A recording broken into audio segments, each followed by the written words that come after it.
कधीच नाही चुकणार तुमचे फेवरेट टीव्ही शोज झी5 सोबत, तेही एकदम फ्री।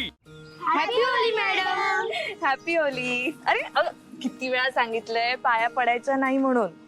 मॅडम तुम्ही नाही खेळणार रंग? खेळा ना मॅडम. नाही मी नाही खेळणार, तुम्ही खेळा आणि जपून खेळा सगळ्यांनी. हा हेच आम्ही त्या सूर्याला सांगतोय, पण तो आमचं ऐकतच नाही. सकाळपासून पिशव्या घेऊन आमच्या मागे. मी बोलते सुजाशी, पण तुम्ही सगळ्यांनी लक्षात ठेवा आणि छान नैसर्गिक रंगांनीच होळी खेळायची. Happy Holy madam. Happy Holy. जा पळा.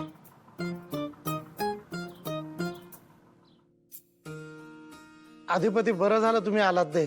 थँक्यू. आणि सॉरी सॉरी. काय ठरवा आधी, थँक्यू का सॉरी? नाही म्हणजे तुम्हाला मी फोन करून त्रास दिला त्याबद्दल सॉरी, पण तुम्ही इथे आलात त्याबद्दल थँक्यू. नाही खरंच खूप मोठं टेन्शन दूर झालं माझं. नाही पण काय झालं, काय बोलवलं कशाला? एवढं एकतर सुट्टीच्या दिवशी आज कामाला आलाय, अर्जंटमध्ये मला एवढं निरोप टाकून बोलून घेतलं, पण टेन्शन मध्ये आलो. म्हणलं काय झालं एवढं, काय झालं काय? नाही काय आहे की शाळेतल्या म्हणजे स्कॉलरशिपच्या मुलांची यादी तालुक्याला पाठवायची होती. अहवाल तयार झालेला आहे, फक्त तुमच्या सह्या हव्यात. हे काम होतं, ह्याच्यासाठी बोलवलंय मला एवढ्या अर्जंट मध्ये? अहो फार महत्वाचं काम आहे ते. द्या इकडं.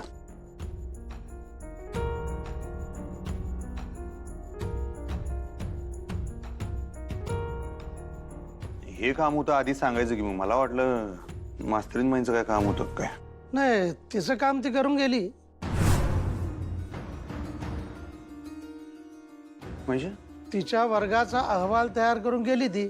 म्हणजे आले होते इथं? हा म्हणजे तिनं आणि गवते सरांनी तर सगळा अहवाल तयार केला. मग हे केव्हा सांगणार मला? सांगतोय ना आता तुम्हाला, तेच सांगतोय मी. अहो अहवाल त्यानेच तयार केला. ते ना मास्तरीन बाई आल्या होत्या, ते केव्हा सांगणार म्हणतोय. पण साहेब तुम्ही फोनच नाही उचलला तर मी तरी कधी सांगणार ना. आत्ताच काम उरकून गेली ती. किती वेळ झाला जाऊन? हेच काय 5-7 मिनिटं झाली असतील.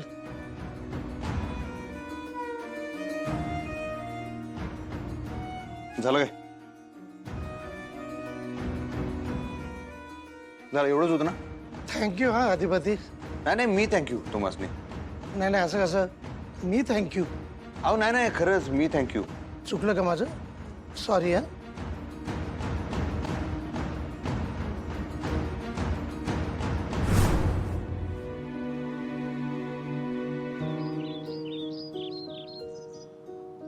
काय कोणीकडे गेला असं मास्तरीन बाई? दिसा की आमासनी भेटा. गोप्या बोला. अक्षर मॅडम दिसल्या काय? नाही सरकार. बरं बरं ठीक आहे.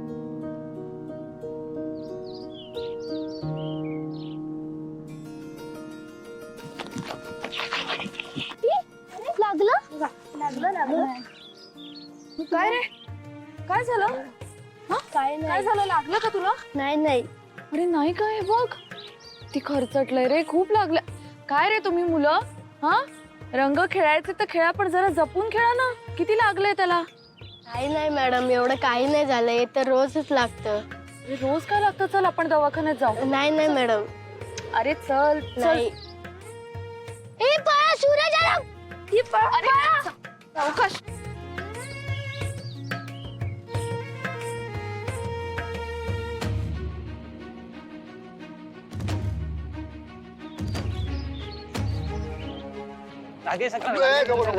नको नको नको लावू नको लावू नको रंग लावू नको. ऐक माझा ऐक. सर चल. नको रे बाबा, जायचं काम होता, मी जरा लावतो तुला. हा रंगबाजी मी शुभेच्छा. जा.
भेटली तू पुन्हा कानवी भासली तू मला सांगना शब्दना बोलले बोल के हे उसासे मोक्या भावना काहे होते असे आज माझ्या मना ते तुझ्या सोबती एकटा मी पुन्हा कासे गुंतडे ठाव नाही कोणा कोणता खेळ हा कोणत्या या खोडा तू तिथे मी इथे अंतरे ना तरी का दुरावा नवा भेटली तू पुन्हा पाहिले मी तुला आज माझ्या वेना. सुनबाईने आमचं लग्न मोडलं, आम्ही त्यांचा संसार मोडला. तसंही कधी ना कधी आम्हाला करायचंच होतं, कारण त्या आम्हाला काही पहिल्यापासून पसंत नव्हत्याच. आधिपतींचा त्यांच्यामध्ये लई जीव अडकला होता, म्हणून आम्ही लग्न लावून दिलं. पण शिकलेली आणि डोसक्यावर नाच करणारी सून आम्हाला कधीच नग होती. त्यामुळे त्यांचा संसार मोडला तर चांगलंच होईल, हेच हवं होतं आम्हाला. बोलताना लाज नाही वाटत ना तुला? हे सगळं अधिपतीने ऐकायला वाटता, म्हणजे त्याला कळेल की तू या घराचे शत्रू आहेस आणि शत्रूच राहशील. भुवनेश्वरी, आम्हाला नाही, माणसानं नाही, किमान देवाला घाबर. देव सगळं बघतोय. देवाच्या काठीला आवाज नसतो भुवनेश्वरी, पण ती एकदा पडली ना की ती अशी पडते. तुम्ही जरा थंड घ्या, हा? कारण तुम्ही चिडलात म्हणजे आम्ही घाबरलो असं काही होत नाही. आम्हाला जे करायचं असतंय ते आम्ही करत आलोय आणि करत राहणार. तुला जे करायचंय ना ते या जन्मात मी होऊ देणार नाही भुवनेश्वरी. मी माझ्या मुलाचा संसार तुटू देणार नाही. तुला माझ्या घराची वाताहत करू देणार नाही.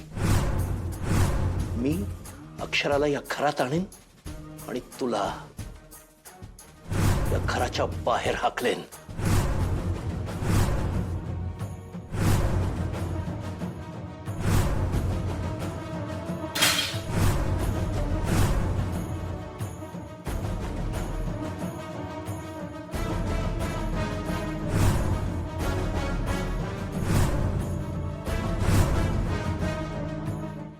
झी5 ॲप डाउनलोड करा आणि पहा सर्व एपिसोड्स एकदम फ्री.